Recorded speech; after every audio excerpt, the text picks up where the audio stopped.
Montgomery County. Will you help make a difference? I'm Allie Stevens with Casa Child Advocates of Montgomery County. We train and support volunteers to be the voice of children in the foster care system. Kids removed from their home because of abuse and neglect, and we need volunteers just like you to advocate for these children. To learn more about becoming an advocate, please visit CasaSpeaksForKids.com. That's CasaSpeaksForKids.com. Don't miss Lone Star Community Radio on TV and YouTube. Our talk show and music shows are featured on Our City TV, Suddenlink Channel 12, and have their own YouTube channel. Make sure to subscribe to keep up with posted shows and comment on them below the video. Don't forget to download the Lone Star Community Radio app for your Google Play or Apple Store. Bring Montgomery County's community radio with you anywhere with your smartphone or tablet. If you are in the Conroe area, tune in on FM. That is Conroe's FM 104.5, 106.1. Thank you for listening to Lone Star Community Radio. This program was broadcasted and recorded live from the LSCR studios in downtown Conroe, Texas. Lone Star Community Radio is supported by listeners like you. Donate and sponsor today. For more information on getting involved with Lone Star Community Radio, contact us at lscrstudios@gmail.com or visit us online at www.irlonestar.com. You are listening to Lone Star Community Radio on 104.5 KCZW LP Conroe and 106.1 KZCCLP Conroe, and worldwide on irlonestar.com. Good morning, ladies and gentlemen, and welcome to the Weekly Business Hour. I'm Rick Schisler. I'm your host. I'm a Silver Fox advisor as well as the founder of OneBestConsult.com. Well, right off the bat, thank you for joining us today. I think we've got a great show lined up for you. We've got a mailbag. We got a thought for the day. We've got best consult tip of the week. Boy, all this advice just coming your way, and we have a wonderful guest who's going to talk about a unique business out there, one that I'm sure most, if not all of you, are very curious about, and that's the film business, filmmaking. It's a business. It's not all Hollywood, as they would say, but it's a business, and it's interesting, in my opinion, to learn how other businesses function, how they run, how they're put together, what works, what doesn't work, and we're going to get to that in a minute. But first, I want to remind you, we're broadcasting live today from the studios of Lone Star Community Radio. It's located right here in downtown Conroe, Texas, inside City Hall. It's the community radio station serving Montgomery County and surrounding areas. And we just happen to be in the right place because this is one of the fastest, if not the fastest, depending on what survey you look at, growing areas in the whole United States. So it's neat to be in business here. It's a neat place to have the Weekly Business Hour. A quick thought. We always start off with a quick thought. Weathering the changes is the title of my quick thought today, because here in our area, the weather is definitely changing. I saw some film over the weekend that in Colorado and the Rockies, the snows are setting in Wyoming. All kinds of weather's changing. It's that time of the year. So as the weather changes, most of our businesses go through some changes. Some fairly dramatic. Some are just adjusting to turning the heat on, air conditioning off. But employee issues change. People have a harder time, perhaps, depending on where you're located, getting to work. You need to adjust your business, and you need to do it in a positive way. But one thing that's really, really changing right now, if you pay any attention to the news, whether it be business news or world news, whatever it might be, there's lots and lots of serious issues going on in the world around us. And like it or not, they impact our business as well. In some cases, very little, obviously very indirectly, but in other cases, world upheaval affects supply chains. It affects attitudes of your buyers, of your customers. There's all kinds of things that can affect.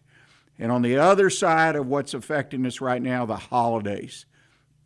That's right, folks. Halloween's coming up just very shortly, which means Christmas is just around the corner. Thanksgiving's even closer.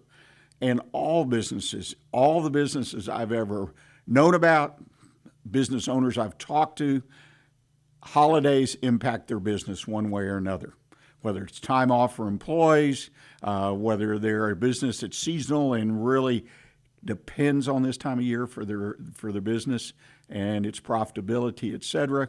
Holidays are right on us. Be sure you're prepared. That's always my message, the motto of the Scouts, be prepared, right?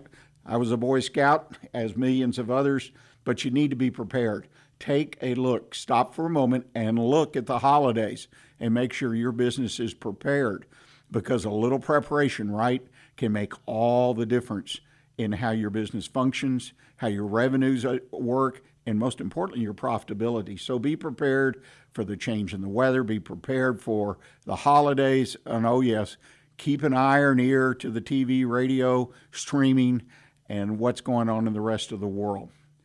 Well, the weekly business hour is where Montgomery County comes, and businesses throughout the world actually now, as we have listeners all over the world, to talk about the latest in business news, ideas to improve their business, and to be part of conversations that can make a real difference in their business. And that's why we welcome you here. One of the things I encourage you to do is to communicate with us. And the easiest way to do that is email. You can send me an email anytime about your business, a business challenge, a business question, or if you have a comment about the show, a suggestion or criticism, as long as it's constructive.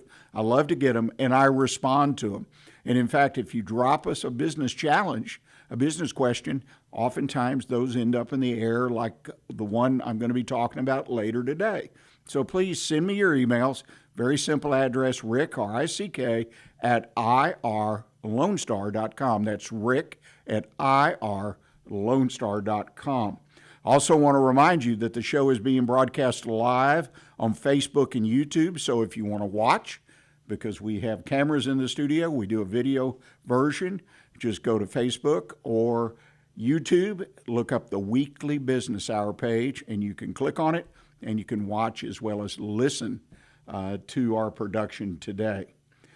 Well, as I promised, we have a great show today, and part of that is we have a wonderful guest who is in a consider unique, not necessarily different, but a business that's not an industry that is considered very big, but actually is probably fairly small in the number of people that participate in it.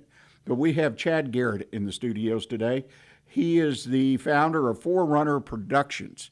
They're a filmmaking company, lots of moving parts to what they do, fairly new to this area. So Chad, welcome to the show today. Thanks for having me, Rick. It's a pleasure to be here. Well, tell us, you had mentioned before we went on the air, and in fact our conversation previously, that you and your family are fairly new to this area. Give us a little bit of your business background and what attracted you to come here to Montgomery County, Conroe, Texas. So the business background goes way back. All right. So being a storyteller, I'll take you back to the beginning, because all good stories start at the beginning.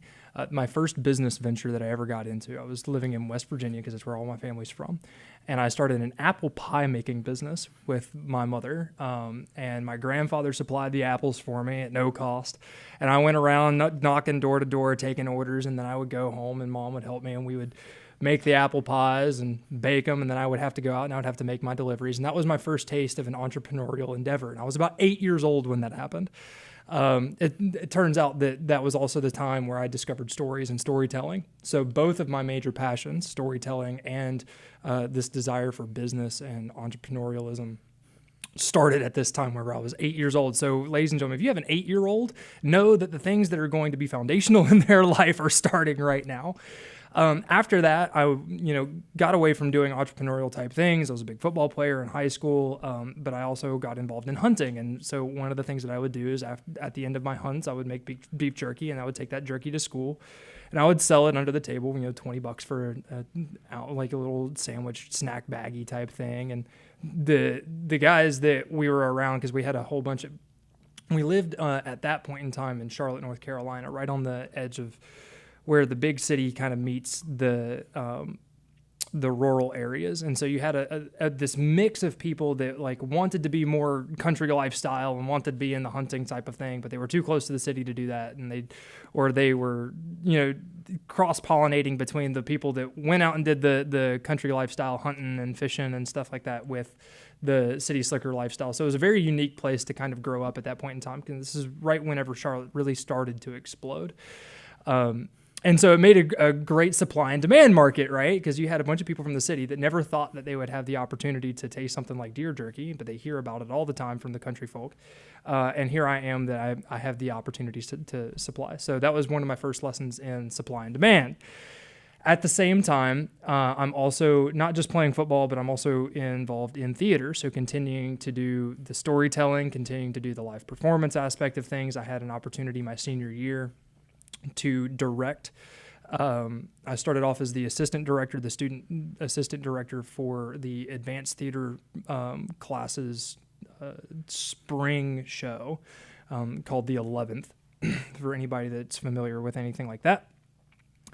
And that set me down this road of like, okay, I think that I could do this directing thing. And that's an interesting story to itself. Maybe we can come back to that. But then I went off to college. And while I was in college, I was playing Division I football at Marshall University as a preferred walk-on. So I got recruited, but I didn't have a scholarship. And I was also trying to, for some odd reason, I decided that I was going to try and do something in engineering instead of business. Don't ask me why. I was young, I was dumb, and I didn't know what I wanted to do with my life.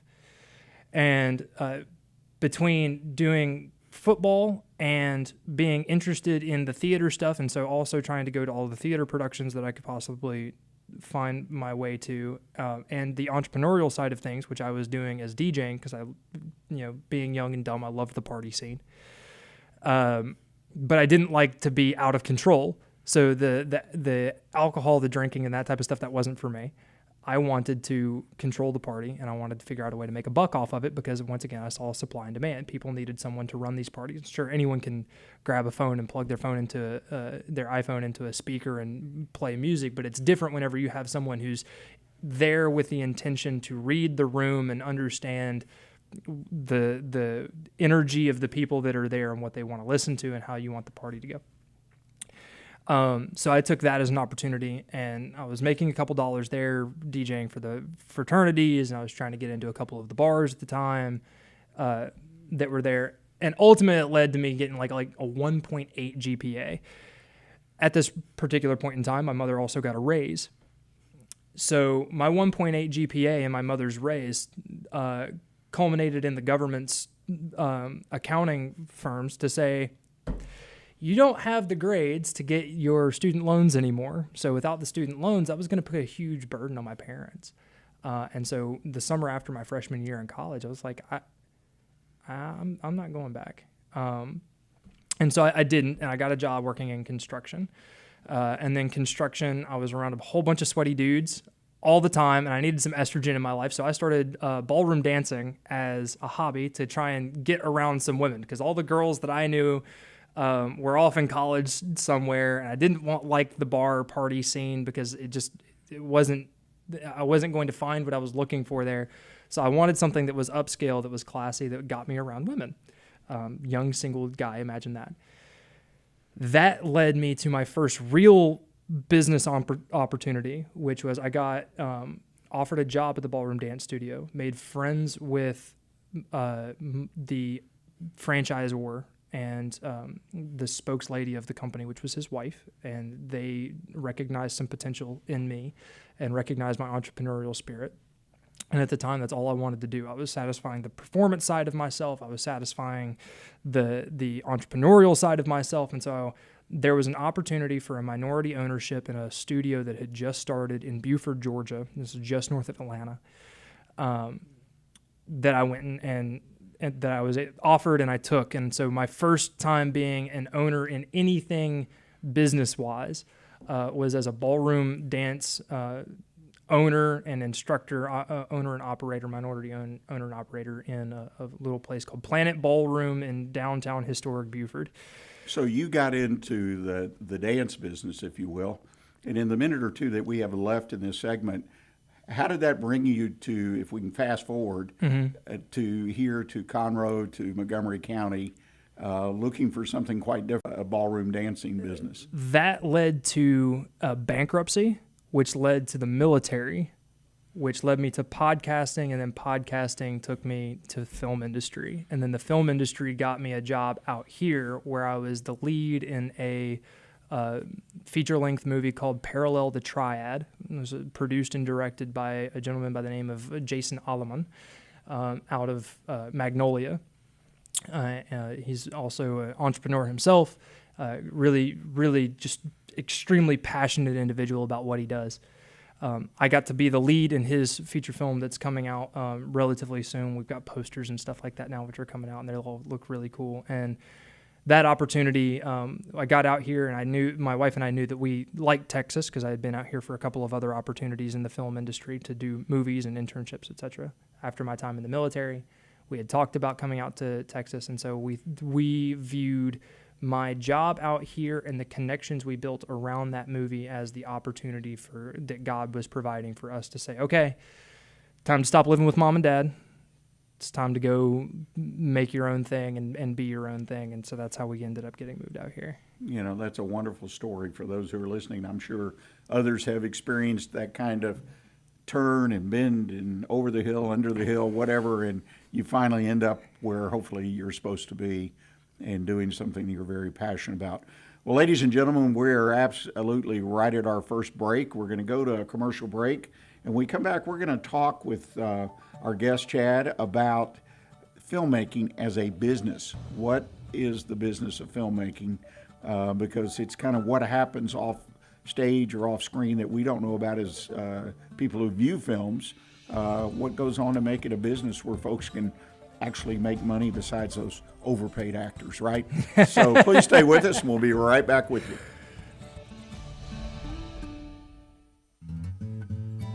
Lone Star Community Radio is looking for those who are interested in hosting their own talk show. With monthly and weekly slots available on Conroe's FM 104.5, 106.1, and on irlonestar.com.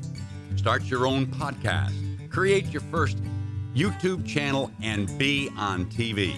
Contact Lone Star Community Radio online at irlonestar.com or call the station message line at 936-647-3776. Health Center Southeast Texas is a federally qualified health center. We accept Medicare, Medicaid, and most major private insurances. For our self-pay patients, we have a sliding scale discount program available. Our health centers have qualified providers and staff striving every day to provide the best quality of care to our patients. Services offered are family medicine, behavioral health services, telepsychiatry, and pediatrics. We have 4 area locations. Look up the Health Center Southeast Texas online at hcset.com.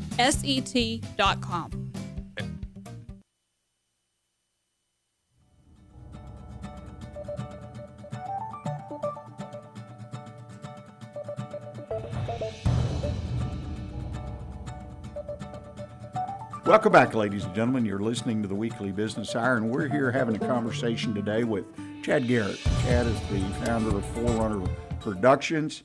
And before we get started, I want to remind you again, you hear something you want to comment on, you've got a criticism, or most importantly, you have a business situation, a challenge, an issue, and you would like some feedback, drop me an email. It's simple. Rick, R-I-C-K, at irlonestar.com. That's Rick at irlonestar.com. And also to remind you that a copy of today's program will be available on videocast, podcast, on YouTube, on Facebook, here at the station at irlonestar.com, and many, many other social media sites. So that'll be later in the week. So if you miss something or you want to share something, which I always appreciate, please remember that the show is being recorded and will be rebroadcast for you via podcast, videocast format. Well, Chad, when we left for the break, you had given us the background on yourself and what brought you to business. You've had a very interesting, or as I mentioned, what I call a laundry list. You've gone through a lot of changes and shifts to bring you where you are today. But there seems to be a common theme, and that is it's about storytelling. And one of the things I personally believe, and I've noticed this throughout my career, particularly in the last 20 some odd years as I've worked with businesses as an advisor and a mentor, as a Silver Fox advisor, is a lot of small businesses and large businesses, they don't know how to tell their story. And I happen to believe it's one of the foundational skills that a business owner needs, is to be able to share your story, because we should share our story with prospective employees, with our current employees, with our vendors, and most assuredly with our customers, clients. And we need to be sharing that story in different versions, different parts of it throughout the existence of our business for years sometimes. But it's kind of a core thing. Yeah. What does it take, in your opinion? What's the number one thing, the most important thing or issue? I hate that word thing, but it's part of what we do, that someone needs to consider when they are developing their story about their business? There's something in storytelling, especially in Hollywood storytelling, that Terry Rossio, he's the guy who wrote the Pirates of the Caribbean, Curse of the Black Pearl movie. He's written most of the Godzilla movies, and a whole laundry. Treasure Planet's under his thing, him and his buddy Ted Elliott. He has a premise that he calls the strange attractor, right? He has this idea called the strange attractor. Whenever Hollywood is looking for a high concept idea, is what they like to call it in the industry. It's something that is going to pull you in, right? Two people, a man and wife in a domestic drama may or may not be interesting. A man and wife in a domestic drama where both of them are being played against each other by an ethereal force, now we have something that's interesting. It's like, okay, what is this ethereal force? Is it a demon? Is it something else? Is it a ghost? Like, what are we talking about here? So that's just a very simple example. What is the strange attractor? When you're talking about sharing your story with businesses, right? What is the strange attractor? I'm the guy who I went to college for a year, I dropped out, and then my very first business venture at the age of 22 went bankrupt, right? Where did you pick up? Well, the next thing that I did is I went into military special forces. Whoa, big change, right? So what's the strange attractor? How do you get from all of these different things to the movie?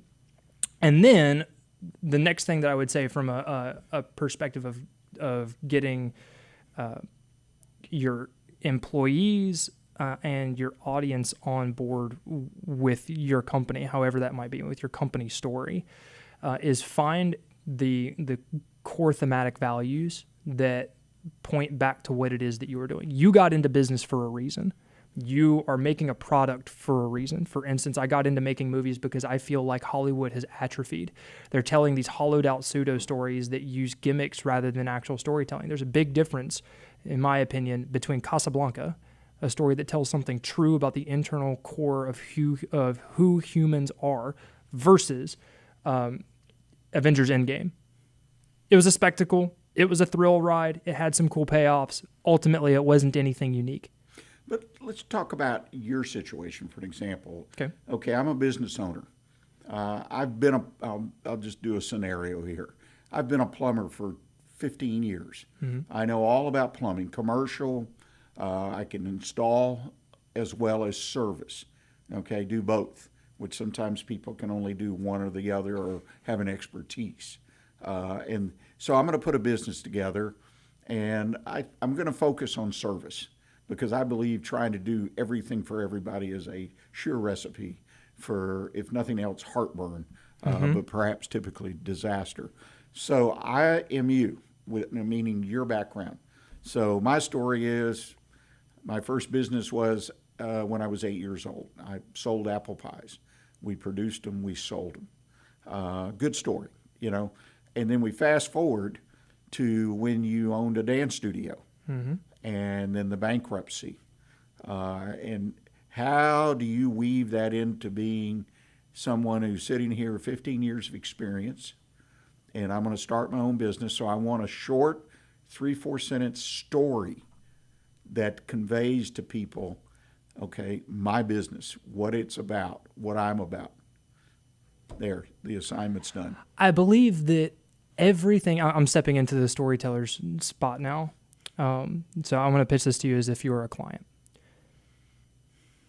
I believe that service comes first in any business. When you look at the best businesses that are out there, and the number one top selling businesses of any category, whether it be Apple for your phones, whether it be Microsoft when they got started and trying to put a computer in every home, the thing that they did best is they went end to end servicing.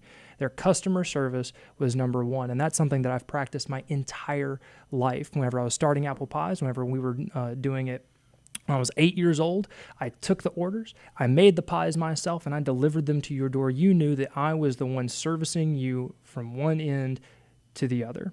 Whenever I was doing the ballroom dancing business, I made sure that when you walked into the door, I was the first person to greet you. And whether you were working with myself or one of my employees that was a dance instructor as well, I was interacting with you both at our weekly socials, and I was making sure that you guys were enjoying your time and that I was checking up on your dance journey as you went.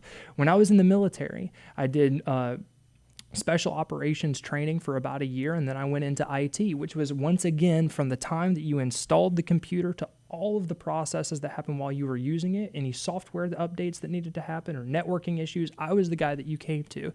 So if there is one thing that I have more experience in than anything else, even more so than this plumbing that I've been doing for 15 years, it's the ability to service you from end to end, and that's why I started this plumbing business. Too many times, plumbing businesses will do part of the job and they'll leave you hanging, and if they leave something undone or if the employee didn't do it right, you have to somehow correct that with the next part in the next chain in the link of events, which just causes you more problems down the road and more money down the drain. Now, 4 sentences. 4 sentences. That's all you get for your story. 4 or 5 sentences.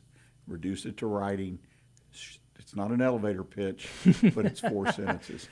But the point I'm trying to make is, and you do a good job of explaining it, is that as a business person, I need my story. My business needs a story. Oftentimes, as in your example with yourself, the story comes from inside. It's my experience, what I've gone through that brought me here, and why I will, in your case, provide better service than the plumber down the street and across town, because I have all this experience. And so as we talk to business people today and in the future, they need to look at what it's all about and themselves and put a story together, because I want to share that story.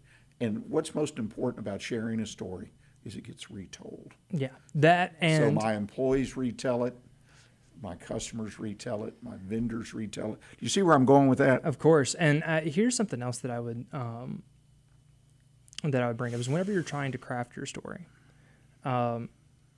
especially as a business owner, whether it's for a sales pitch or something like something else in that nature, you're not the main character in your story. Your client is your main character. You're the guide. Whatever the challenge is that a client is having, right? You're the guide that helps them overcome that challenge so that they can complete the hero's journey and get to this satisfactory moment where they've accomplished or they've conquered whatever it is that's weighing on them. The plumber instance. These people, whoever your client is, they're all going to have plumbing issues. Your goal is to be the guide that helps them make sure that they're not having a septic leak or anything else, that their house doesn't stink, that their toilet functions properly, that their sink stops leaking and driving them nuts. That's you're stepping into the role of the guide. So your story as to how you became the guide is very important, but always remember that your client is your main character, and you're there to help them. You know, I have a hard time, quite frankly, visualizing the euphoria over clearing a stopped-up toilet. But I get it, and it's great information. We've got a little bit of time left today, and I didn't want to get away from your particular story, meaning the filmmaking business. Obviously, you've had experience, but in the few minutes we have left, let's talk about filmmaking as a business. Based on your experience, what is the one, only looking for one, the most important thing to generally be successful in the filmmaking business? Network. Network meaning networking, knowing people? Is that who you know means everything in this business. If you need the picture to be made properly, you need to know the right DP. If you need to get your film made in the first place, which in the industry we call it getting it greenlit, you need to know financiers. If you want the process of making your film to go smoothly, you need to have a good network of producers. Even if you're a crew position, right, you need to know the people that are going to get the jobs that are going to hire you. So let's say I'm a grip. My entire job is to shape light on set. I need to know the right DP and make the right impression on that DP to hire me. I'm a script supervisor. My entire job is to make sure that continuity, that the rag that's on the table here is on that table in every single take that we do. Well, let me ask you this, because you've opened me up to think about something. Is that when you do what you do, it's not like I have a business in a building, an office, where people come in and out every day. I get to know them. I get to, if I choose to mentor, to develop them, to give them skills training, et cetera. It's bringing people together for a finite period of time, and then they disperse. Right. And you may or may not work with them again, right? But what you're saying is it's development of the crew, or whatever the overall name is for a filmmaking group, and kind of carrying that forward in bits and pieces. In other words, a director you may choose to use on this film, but you want another one for this film because of a fit. Correct. That's a really interesting challenge. It leads us to the point where, and I would say this is true of any industry, the job that you're working on is not the job that you're working for, right? If it doesn't matter if I'm plumbing, right? I'm fixing that toilet to the best of my ability, not because I want that toilet to be great, but I want that customer to recommend me to the next guy who needs a toilet done. It's the same thing in the film industry. When I get hired onto a film, it was because of my prior networking or my prior accolades or my prior job experience that got me on that job. And I'm trying to get a call back for the next job, because whoever it is that's making this film knows the people that it takes to get money to make a film, which means that they are probably going to be making another one so long as they're successful, or someone in that camp that's working on that film is going to somehow be making another film, and you want your name to be who they think of when they pick up the phone to solve a problem. Well, let me ask you this. As you're networking, do you keep any kind of notes or file? For an example, when I need to go, I look somebody up and I maybe have contact information, but even on the contacts, in Outlook, it has a space, and sometimes I'll put notes about expertise, response, something. I am a firm believer that we need to bring back the old school Rolodex, because there's something, at least for me, about tangibly having a contact card that I can flip through. But what about the notes? In other words, I may not call for someone, I may not need someone for 5-10 years, in all of our memories, and so to take a little bit of the out of things and make it more business, black and white. In other words, I think Harry would be good on this film, what I can recall. But if I have a resource where I can go get look at his background, his biography, if you will, whatever, and what he does, what his weaknesses, what his strengths, So good. Does anybody do that? I'm just curious. Yeah, absolutely. So the old school Rolodex, the way that would work, at least in the film industry, is that each one of those cards would have some notes about the guy that you've worked with, or would have a contact card for somebody that knows somebody. And then if that person messes up, jacks up, or you never want to work with them again, they get taken out of your Rolodex. We do the same thing in my company. We have a Excel spreadsheet, actually, that has by department different people. And then we have also a skill level, like a budget level, as to where we would rank them. So one person, we'll call him Ted, might be a great person for what we call a micro budget film, $200,000 to $500,000. But I'm not going to put them in charge. They might be good to lead on that film, but I'm not going to put them in charge of a $2 million project. In the same way, there might be someone who I know did a $1 or $2 million project who's ready for a $5 million project. And so I annotate that as I go along, and I try and keep it running in my mental head, because I'm not always going to have my computer in front of me. Sometimes I'm driving in a car and I'm like, I need to solve this problem and I've got time right now. Let me pick up the phone. So yes, we do that, but it's also the more you do it and the more you stay prevalent in someone's mind, Right. the better off you're going to be. It's always about front of mind to get work. So it's kind of a likability business in a sense. So that's interesting. I remember in the days my grandfather would tell me the stories about drilling for oil, and they'd put a crew together, and they'd drill, and then the crew would disperse, independence, right? And then depending on how busy you were or whatever, and so he would travel to different places, different states or whatever, because he was hired on a crew, and they had background, not always, but it's the same thing. It's really a challenge over a traditional business, meaning where you have a fixed place and a fixed number of people, occasionally calling in a specialist, right? But this is that's also interesting. This is also why when you see big time movies, right, Christopher Nolan or these other Denis Villeneuve, when you see these big time directors and stuff, and they always seem to be working with the same cast members, or they always end up working with the same director of photography or whatever. The reason why they do that is because in the filmmaking business, this is a really risky business, right? And in so doing, you try to keep as many of the moving components as stationary as possible so that you're mitigating risk, right? It's all about risk mitigation. So if I had success with Christopher Nolan and this DP and Hans Zimmer as our composer, well, I'm going to get Christopher Nolan and Ted, the DP, and Hans Zimmer back on this same movie because they did well before, right? And you might have some slight variance in that, but that's why you see the same people working with the same people all the time. Well, it's the same question anybody. I have people I can work with, communicate with, trust, that are on the same page. Who do you get along with? That like the business story, right? Exactly. I mean, they like working in this environment and the way we work. So it's a lot of the same challenges.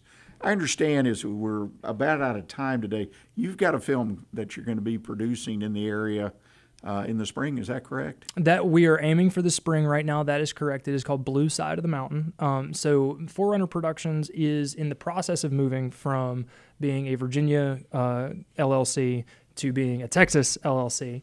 And then the film itself will be shot based on where we get the best deal at. If it's here in Texas, great. If it's just south of Atlanta, great. If it's in Arizona, great.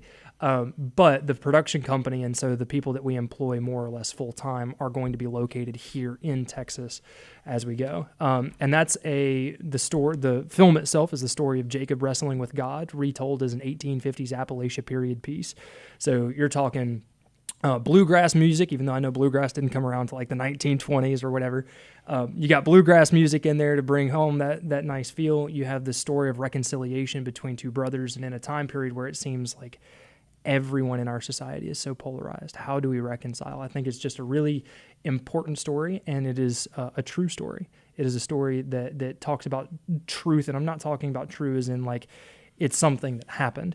I'm talking about true as in everything that happens in it, you can totally believe because it comes from a place of things and ways that people act and react. The natural points to the spiritual. And so everything that we want to talk about that might come around as being a spiritual thing somehow has a relation back to the natural things. And so we started with Jacob wrestling with God at the Japheth Pass and his conflict with his brother Esau.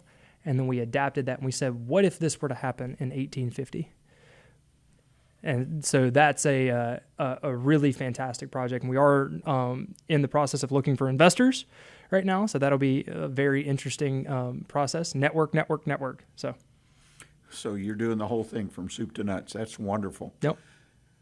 Well, last question to most of my entrepreneur guests. If you were to someone came to you for advice about starting a business, any business, apple pie business, security business, whatever it might, dance business, whatever it might be, and they know you're an entrepreneur and they admire what you've done, what is the single most important thing that you would share with them that they need to be aware of in taking on the starting of a business? I would ask them what their why is. Why is it that they're doing? Because there are going to be some really hard days where you're sitting with your wife in an RV eating beans and rice because that's all you can afford. When you're in the startup phase, especially with your first few before you get to a point where you're successful and you've built them and sold them and you have capital to work with to build the next one, there better be a really good reason why, so that you can justify the days where you hold your wife in bed as she cries because she's stressed out. What's your why? Figure that out first, and then once you find out and you're say, yeah, this is why I'm doing it, that's what you're going to come back to every time that things get hard. And they do get hard. There's no doubt about that. Been there and done that along with millions of others. Mm-hmm. Well, Chad, if folks want to learn more about what you're doing, perhaps a fellow entrepreneur or someone might be interested in investing, what's the best way for them to get in touch with you? Best way to get in touch with me is to go to email me at chad@forerunnerproductions.com. That's CHAD at FORERUNNER productions.com. You can also check us out on our website, which is forerunnerproductions.com. And if you're interested in supporting us, but you're not ready to make a large dollar investment, because movies are large dollar investments, but you want to support us and get some behind the scenes looks and everything like that, you can check us out at forerunnerproductions.locals.com, which is our subscription platform. Well, thank you again for taking time to come and to discuss the filmmaking business, storytelling, which again is something near and dear to my heart, for the business to develop its own story, and sharing some of the wisdom you've developed over a very, very interesting career that you've shared with us today. Well, ladies and gentlemen, we're going to take a break, and when we come back, we're going to jump on the one best consult tip of the week. What is non-negotiable when you start a business? I've had this for a long time, and I haven't used it yet, and I look forward to sharing with you some thoughts about what is really non-negotiable or should be non-negotiable when you start a business. So please stay with us. We'll be right back with you.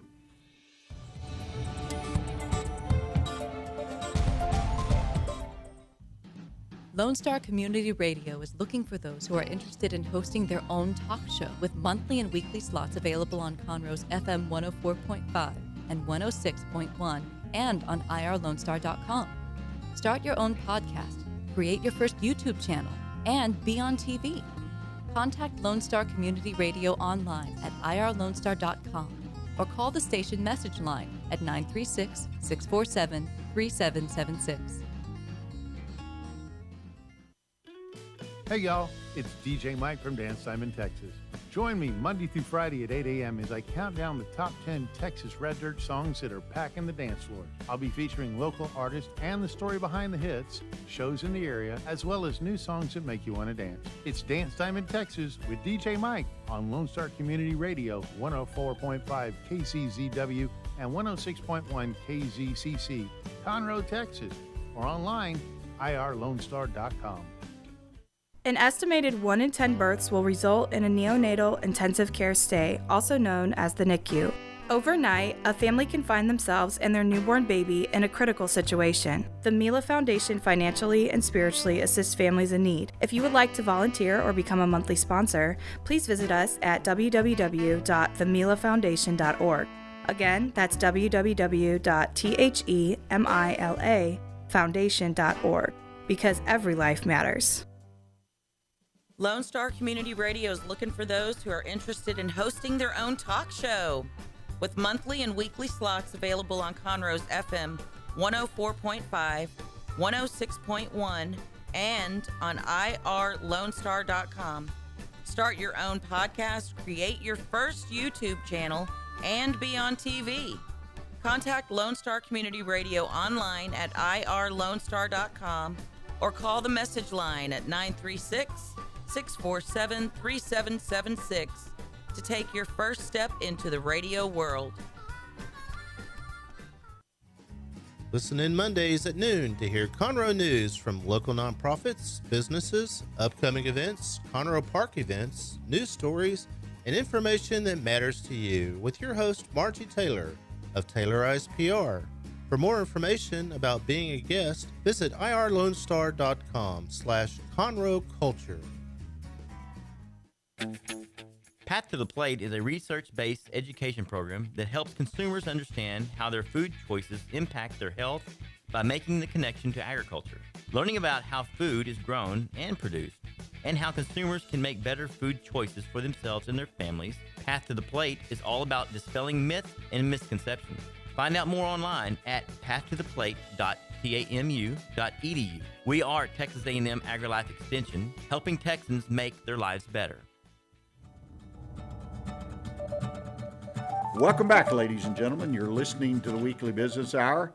I'm Rick Schisler, and I appreciate, again, you joining us today. I hope you enjoyed our visit with Chad Garrett and the business of filmmaking. Very interesting. Lots of moving pieces, a lot of things I never really thought of myself as far as the ups and downs and whatnot that you go through in that business. Want to remind you that we will have a copy of today's program will be posted in a couple days. You can find it all over the social media, in particular Facebook, YouTube. You can find under the Weekly Business Hour page a copy, and we encourage you to share it with others. It's important. We try to always expand our base of listeners, and anything you can do to help us would be greatly appreciated. Well, let's jump right in now to our One Best Consult tip of the week. And I want to talk about what is non-negotiable when you start a business, or what should be non-negotiable. We haven't talked about startups for quite a while. It was interesting to hear Chad's perspective and experience in starting his business. And I thought it was an opportune time, particularly this time of year with all the changes going on, about starting a new business. And so let's jump right in. Well, what do you think about when you start a business? As Chad suggested, first and foremost, why am I starting the business? Not a bad place to start. Why is it that I want to start this business? Considerations for yourself, for your family, and then all the nuts and bolts of a business, the financing, the employees, the marketing. I mean, the list goes on and on and on. Lots of work to do, particularly when you start the business itself. But I want to take a little different perspective. I want to talk about some of the things you should consider that are maybe not tangible per se. Things like demand creation, customer research, client success, customer success. These are the kind of things that are the deep dive, in my opinion, of when you're going to start a business, and things that are, in a sense, non-negotiable, or things you just have to do if you plan and want to be successful. Client success, the success of your business customers, clients, whatever you call them, depending on the type of business you're in. What is it that you bring to the table with your business that will help them be successful? And Chad touched on some of those things when we were going through the scenario of a plumbing business and fixing the drippy sink or the stopped up toilet. What will this do to the success of the business? You know, these facilities will work. They won't be wasting water, running up the water bill. Now, these are small things in the scheme of a business, but there's some things that you just need to consider.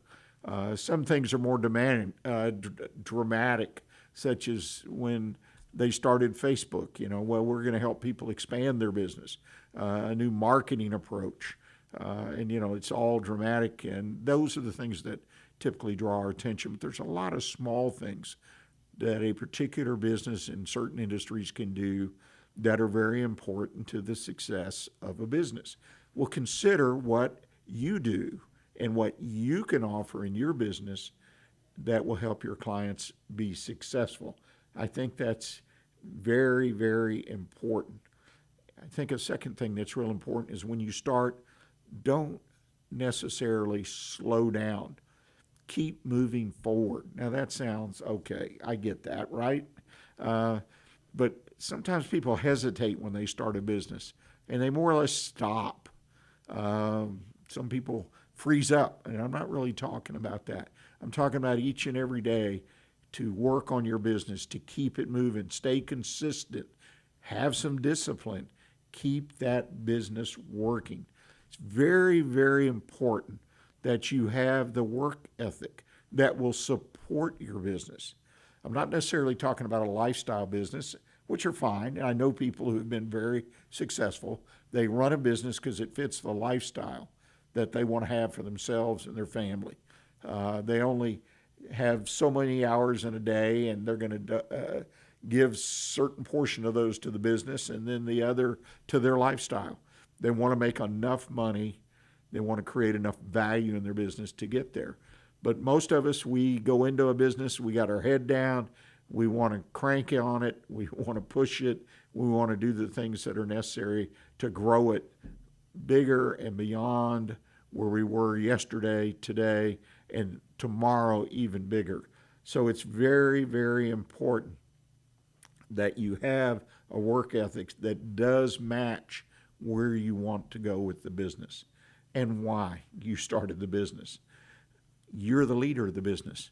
And so that means all the people that are working with you, again, employees, vendors, and your customers are looking at you and how you do things.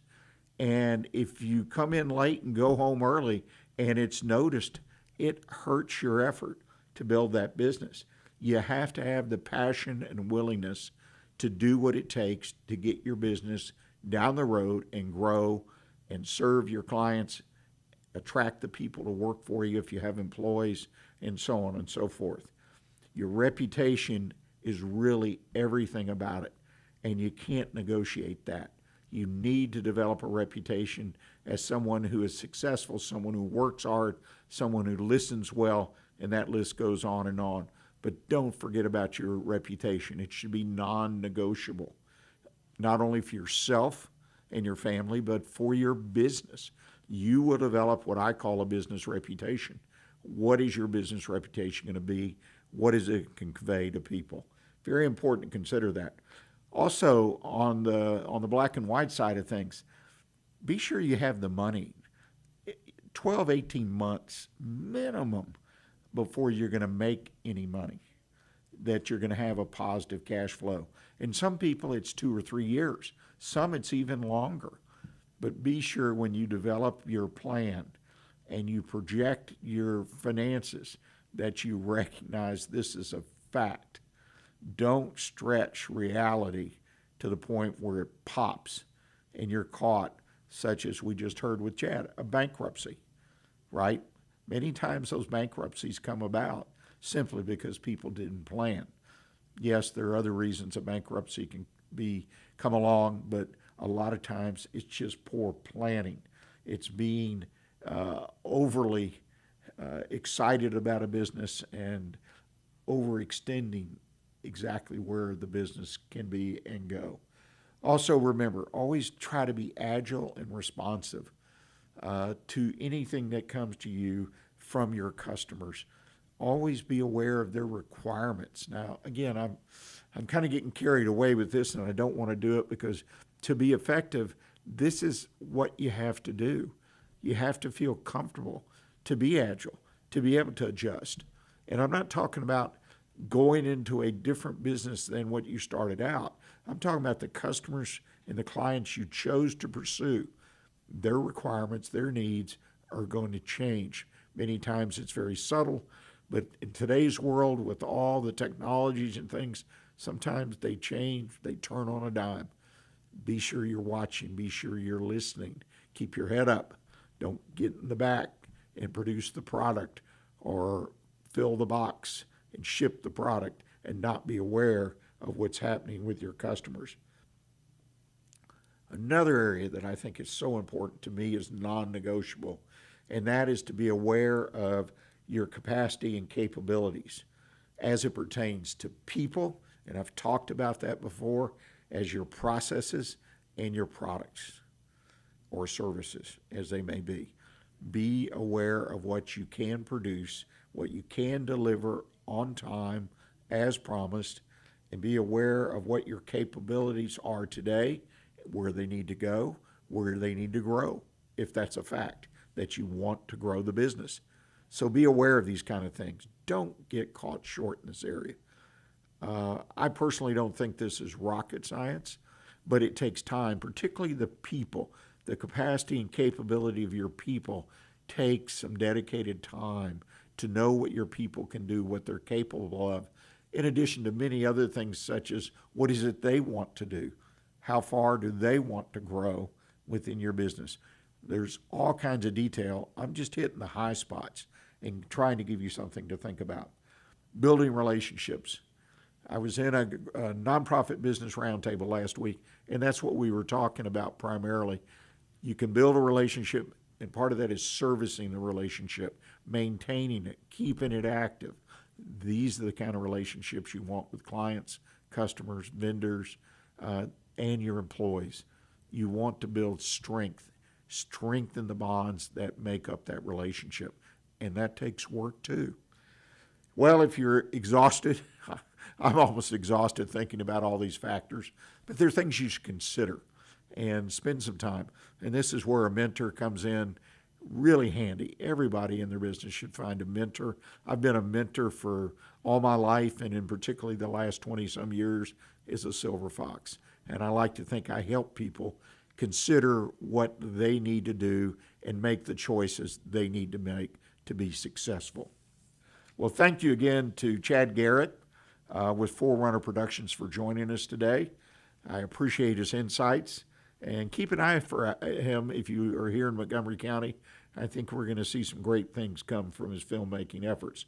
Put a note on your calendar. Join us next week. We'll be here 11 a.m. Monday with another edition of the Weekly Business Hour. And until next week, stay engaged and always keep your focus on what counts in your business. Thanks.